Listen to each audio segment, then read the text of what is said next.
তওবা কেমনে করবেন শিখায় দেই। প্রথমে ঘোষণা, আল্লাহ আকাশের নিচে জামিনের উপরে আমার চেয়ে বড় পাপী কেউ নাই।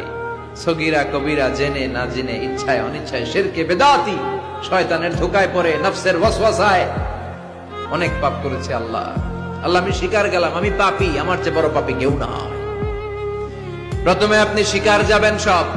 2 নম্বরে রিপেন্টেন্স আর নাদামা, অনুতপ্ত হবেন, চোখের পানি ছাড়বেন, অনুতপ্ত হবেন, লজ্জিত হবেন। চোখের পানির দৃশ্য দেখে আল্লাহর বড্ড ভালো লাগে, সুবহানাল্লাহ পড়েন। 3 নম্বরে স্টপ, যেই পাপের জন্য তওবা করেছেন স্টপ, অনেক হয়েছে, আর না, থামেন, ওই পাপ কাজ বন্ধ করেন। 3 নম্বরে to hate what you have done, আপনি যেই পাপ করেছেন এটা মন থেকে ঘৃণা করেন, মন থেকে এটাকে ঘৃণা করতে হবে। 5 নাম্বার হচ্ছে to determine that you never repeat this sin in your life again. আল্লাহর ওয়াদা দেন যে আল্লাহ পারতপক্ষে আমার জীবনে এই পাপ আর করব না।